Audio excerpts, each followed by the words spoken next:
Peace, peace, people. Welcome to Yemima's World, the Jelly Moose's Cafe. I am your hostess, Yemima. I am your Jelly Musa in resident. And of course, it is good to be black in the land of the living once again.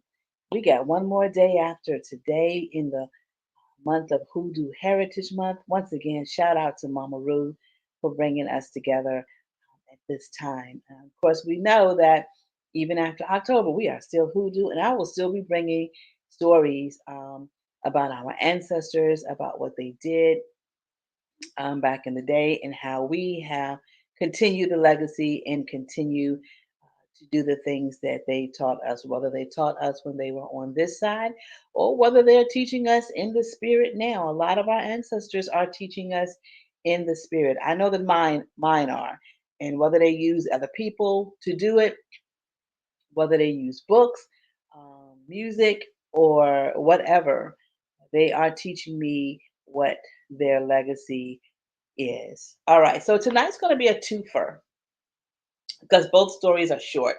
So I wanted to do a twofer tonight. And excuse me, one is, of course, about the hoodoo dime.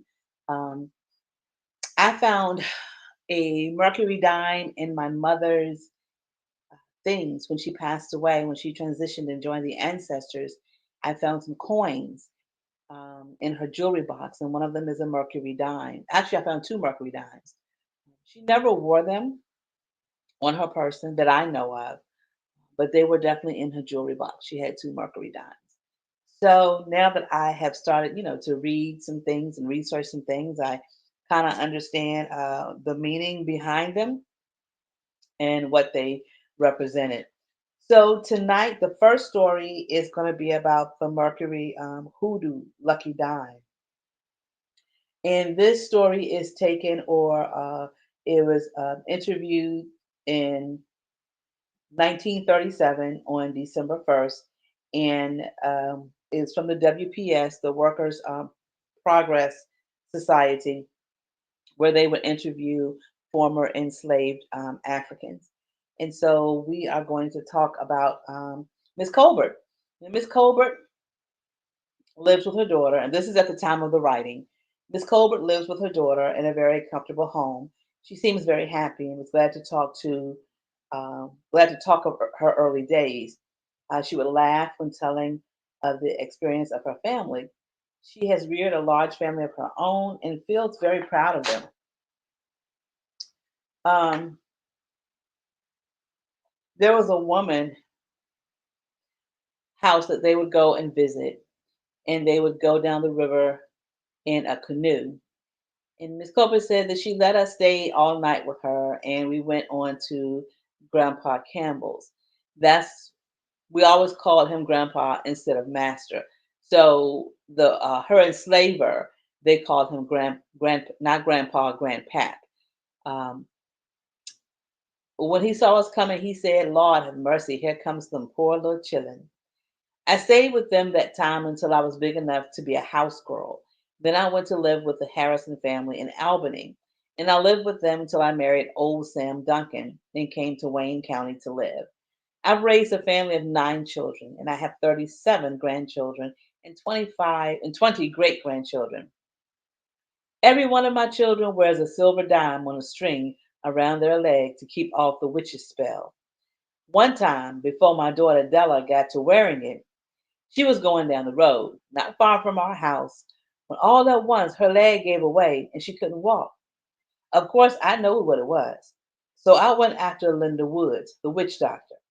She come with a bottle of something, all striped with all colors. But when you shake it up, it was all the same color. She rubbed her leg with it and told me to get all the life everlasting. That's a weed, that I could carry in my arm and brew it for tea to bathe her leg in it. Then pour it in a hole in the ground, but not to cover it up. Then not to go down the same road for 9 days. We did all she said, and her leg got all right as soon as we bathed it. But she did not wait 9 days and started down the road the next day. very same thing happened to her again. Her leg gave way under her and she could not walk a step. I went after Linda Woods again. This time she said, "Damn her. I told her not to go over that road for 9 days." But she came with the striped bottle and destroyed the witch spell again, telling her this time if she went over the road again for 9 days, she would remain a cripple all her life, but she would not cure her again. Della stayed off the road for 9 days this time, and all the family have worn the silver dime around their legs ever since. Another time, my old man Sam got down in his back. Well, he went to Henry Coulter. He was another witch doctor. He just shot in the back with a glass pistol and it cured him. Of course, there was not any bullet in the pistol, but it cured him. He could draw a picture of a chicken on a piece of paper and shoot it, and a chicken would fall dead in the yard. Yes, sir. I seen him do it. Old Henry, he dead now. When he died, he had a whole trunk full of the queerest looking things you ever did see. And they took it all and buried it. Nobody would touch it, not for anything. Now I always keep a horseshoe over my door to keep the spirits away. We lived very close to the graveyard, and my boy Ed said he had been seeing his brother Charlie in his room every night. If he was living right, he would not be seeing Charlie every night. Charlie never bothers me. He was my boy that died and is buried in this graveyard right above our house. All right, so that is the story of the mercury dime, the silver dime. I have never worn one, and I want to wear my mother's that I found, but I don't know how to punch a hole in it so that I can put a string in it. If anybody know how to do that, please hit me up. Put it in comments on how I can do that so that I can wear my mother's dime. I would love to do that. Um, yeah, so I need to do it because my legs give out often. I'm at that age now where the check engine light comes on my body frequently.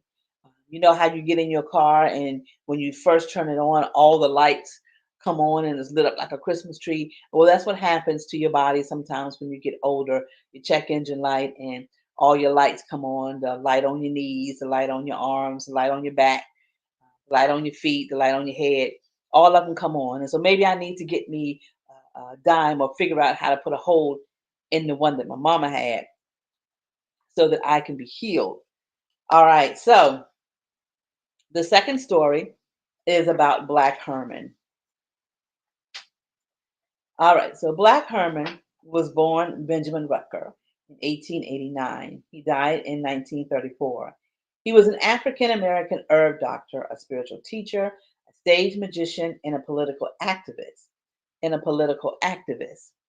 He was born on June 6, 1889, in Amherst, Virginia, and lived most of his adult life in the public eye. During the days of traveling medicine shows, Rucker grew up and entered the field of performance under the tutelage of an African American street busker known as Prince Herman. The two struck up the idea of performing magic tricks to attract and entertain customers for their secret African remedy, herbal preparation based in rural folkloric healing practices. Rucker became adept in sleight of hand, fortune telling with a crystal ball, and mixing his own healing elixirs. After the death of Prince Herman in 1909, he began to work as a root doctor and entertainer at the young age of 17. By the late 1910s, he started calling himself Black Herman. He had his own stage show and had moved to New York City, where he joined the Harlem Renaissance, in which African Americans were creating a lively literary and performing arts community. Black Herman's stage feats included the Ashura levitation, the production of ducks and rabbits, and a buried alive act, which began with his interment in an outdoor area called Black Herman's private graveyard, where the audience could view his lifeless body and even check for a pulse. The audience would then see his corpse placed in a coffin, which was lowered into the ground and buried. 3 days later came the exhumation, the revival, and a processionary walk to the stage venue, often in a church. but Black Herman would perform the rest of his show. He always downplayed rumors of supernatural powers, saying that only one man ever rose from the dead, and that was Jesus Christ. Because of this, many considered Black Herman a pioneer in the field of gospel magic. He incorporated traditional Black spirituality, occult legends, and folkloric beliefs into his Black Herman persona, presenting himself as a hoodoo mystic and conjure man, and as an advocate for the political philosophies of his counter, count, contemporaries. I'm going to get it out in a minute. Contemporaries like Marcus Garvey and Booker T. Washington. He also spoke passionately of Negro rights, encouraging audiences to continually strive for independence from segregation, to support Black owned businesses, to work together as a community, and to seek formal education on the path to personal power and financial betterment. Even while entertaining, Rucker sought to bring a message of uplift and empowerment. He would let audience members tie him up so that he could demonstrate how, if the slave traders tried to take any of my people captive, we would release ourselves using our secret knowledge. Despite the glamour of his stage persona, Rucker neither forgot nor neglected his early training as a herbal medicine maker. With his wife Eva to manage the daily orders and shipping, he operated a nationwide business under the name Herman's Herb Garden. The herb garden sold packaged medicinal herb compounds, raw herbs, and a wide assortment of root and mineral curios for use in hoodoo.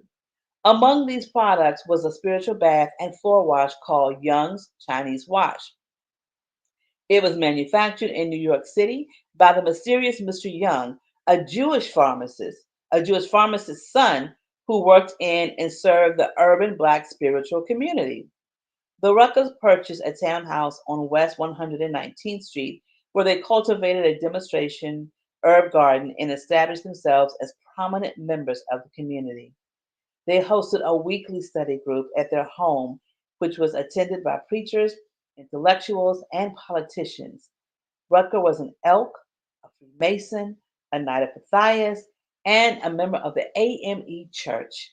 He acquired real estate and started herb and root gardens in over a dozen cities. According to the Black owned Chicago Defender newspaper, between 1923 and 1926, he provided full time employment to 20 people, part time work for 30 people. He used his success to make loans to local Black businessmen and organizations. He established scholarships and performed for free to help churches pay their bills. And in the 1920s, Rucker published Black Herman's mail order course of graduated lessons in the art of magic, easy pocket tricks, and secrets of magic mystery. He also established a magazine, The Spokesman. And according to Catherine Yarnwood's research, the second editor of this periodical was the folklorist, hoodoo practitioner, and author Zora Neale Hurston, who left her editorial position to travel to New Orleans and collect the spells that will later form the basis of her book, Genuine Black and White Magic of Marie Laveau.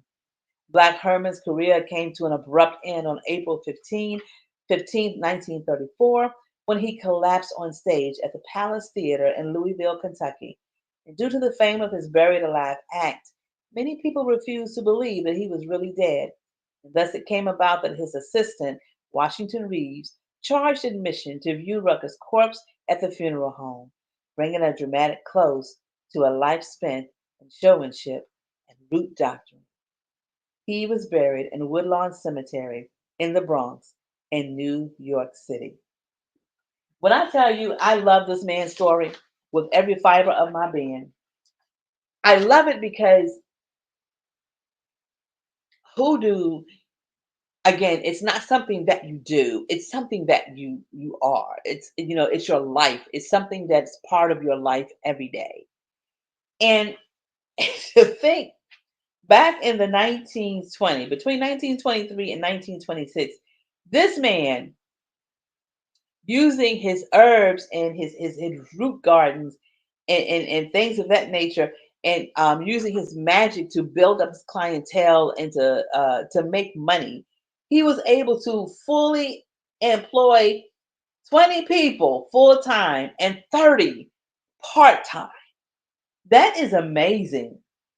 And then he used it to this success to make loans to local businessmen and organization. And all of that, he would tell people to support Black businesses. This was 1923 to 1926. And then he came up with a scholarship. Oh my goodness. His story is so legendary. It is so, so, so amazing.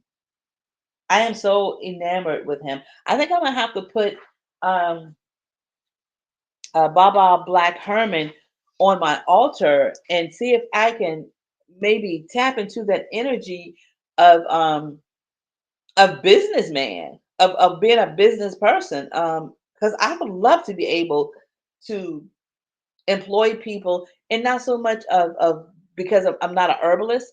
I don't create things like that like he did, but I'm a historian, and I would love to be able to employ young people to go out and tell stories the way I do to really, really, really dive deep into our ancestors' stories and be able to confidently talk about their lives without the whitewashing from the Europeans.